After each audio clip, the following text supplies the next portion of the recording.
Hello. It's What's good going to on, see Leah? you. I was such a Twilight fan growing up that I was so excited to see your name. I was like, Oh, thanks. but we're not talking about Twilight today. Yeah. Today we're talking about On Fire. Yes. And I have to tell you, I really enjoyed this movie, but it also had me on the edge of my seat and it had me really stressed out because Yeah. fire is something, I mean, it's always been one of my biggest fears, but it's a reality. Yeah. It's a problem that's getting worse. I want to hear from you about what sort of drew you to this film, and particularly the role of Dave. Yeah. Well, when I got the script, there had been a lot of fires in the news even back then, like 2 years ago when we made the film.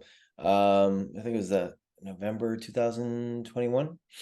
And I thought what a beautiful story about this family who's overcoming this harrowing event. And I really enjoyed watching them kind of grow through this through the pressures of what they were, all the difficult moments they were going through that evening. But also I felt like it was a poignant story, and it was based on true events. I never felt like the movie was trying to bring awareness to a subject matter because we have enough awareness in the news already. But I felt like this particular story kind of gives you an inside look as to, what some of the families are going through, that you see in the news, because you hear them tell their stories on the news. Maybe you see video footage, but I don't think you get a real sense of it.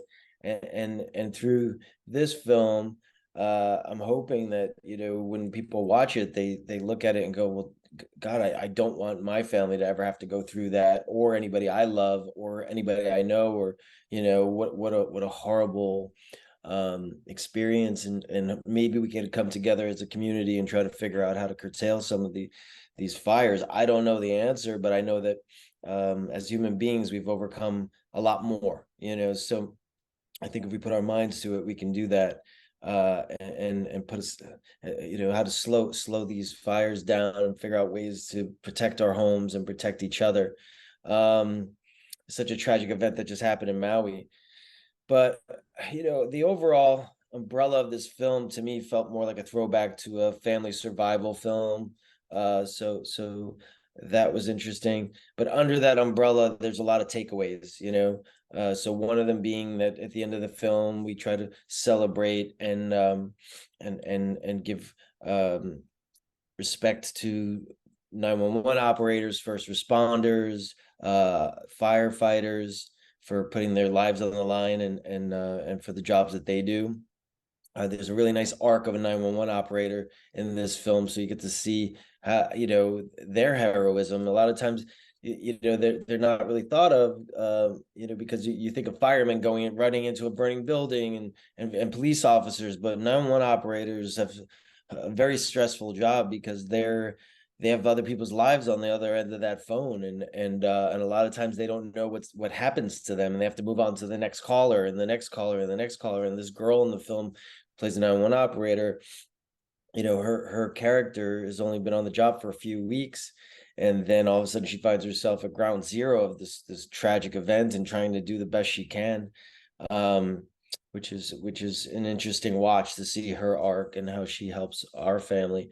And then other takeaways, underneath that umbrella of this family survival film, for us, it was important to really show this family, this family unit that you become a part of. I feel like when you're watching the film, you get to feel like either a fly on the wall or you're part of this family.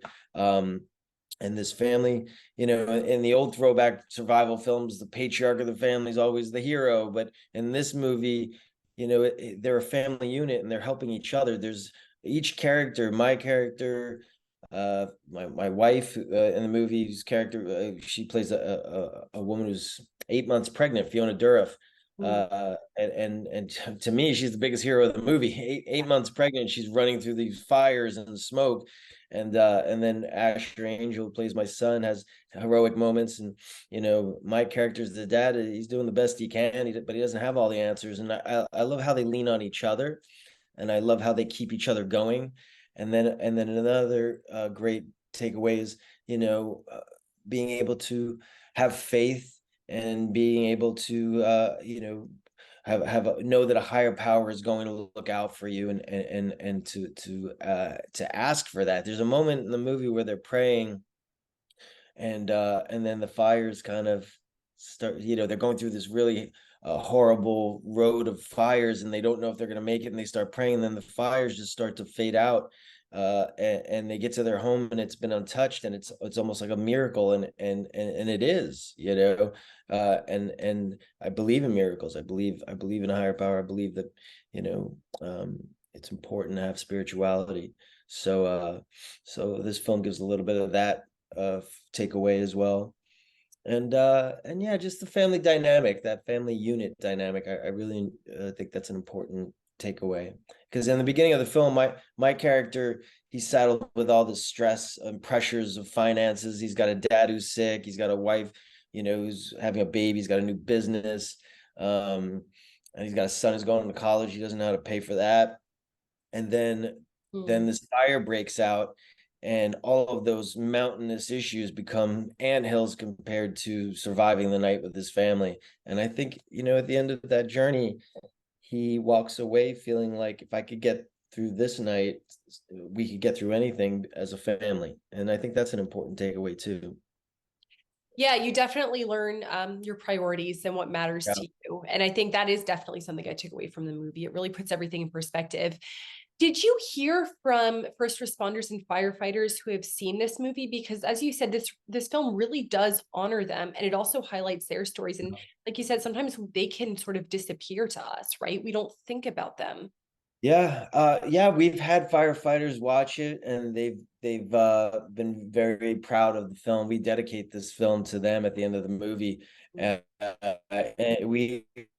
our film went to Mammoth Film Festival, and in Mammoth they have a lot of fires up at the Mammoth Lakes. We had the whole fire department come down, fire trucks. They brought fire trucks, and they were really excited to watch the film and really enjoyed it. And we gave them a standing ovation, and I was proud to have them there. And then recently we just did a pre-screening in Oregon, and I had 911 operators there, firefighters there, and they felt the same. I think they feel really happy to be acknowledged, and for people to get a sense of their struggles, and what they have to face on a daily basis, and through these events that are so tragic. You go to work and you don't know, as a firefighter, if you're going to make it that day. So many firefighters lose their lives trying to help others. And then as far as the 911 operator, like I said, she's just a young woman trying to do her best in a small sleepy town, and then all of a sudden this event happens, and she's an interesting line that her boss says is, she gets so frustrated because she doesn't know how to help everybody, and he says, you can't help everybody. All you could do is help one family at a time. And that's a hard pill to swallow, knowing that there are people that might not make it. And even with all the best advice you can give them, and the best, trying to get them to safety, she has to go home that night knowing that a lot of families in that story didn't make it. But she could live with the fact that one family did, and then she can carry that with her, and she made a difference. And that's important, that they make a difference. Absolutely. So, given that the film was inspired by true events, did you consult with any families who've lived through such disasters to really understand the emotions and the struggles that were involved with it? Yeah, they were inspired by true events, and it's an amalgamation of a few different families' stories. I know that Nick Lyon and Ron Pierre, who wrote the script, they sat and did a lot of research on that. Thankfully, when I showed up as an actor, a lot of it was already in the script. So a lot of people asked me, like, did I have to do a lot of research? And I've done a lot of research on a lot of different films. Sometimes I have to learn different skill sets, and I have to learn, how to play instruments, or I have to learn, things that are outside of me. But in this film, I really connected with this character. I felt, he was a dad. I understood his struggles. I understood who he was, and then it just became about dropping me into that situation and using my imagination to imagine what that situation would be like with my family at there all that my family's lives at stake, and me being the patriarch of the family trying to get them through. um and then leaning with an 8-month old pregnant with an 8-month pregnant woman, as my wife. Like, how do you can't give up. You got to keep moving, and learning. There's a lot of lessons in that film too. One of them being, a lot of times people think the fires aren't going to come their way, or there's an evacuation, and they think, won't come to me. And in the beginning of this film, my character's reluctant to like do anything, because he's like, oh, the fires are all the way across the gorge, they're not gonna. But it happens that fast, and this film shows you just how fast it happens. He goes to the hardware store to pick up some supplies, and by the time he gets home, he can't even get back to his family. The whole area is being roadblocked, and they're trying to evacuate people, and that's terrifying when your family's in trouble and you can't get to them. Yeah. So a good takeaway is, if there's an evacuation, better to be safe than sorry, and always you know there's a great line in the film that my character says to his son: things can be replaced, but people can't. Mm. And I think that's a good line to go by. Like, don't worry about stuff, just worry about your family and getting them out. And even if it feels silly, or you think, oh, I got to stay back and protect my stuff, don't, like, go, because it's more important that you get your family out. Absolutely. Well, what a great note to end on. Peter, thank you so much. It was nice to So meet much you. for having me. Yeah, thank you. I appreciate your time.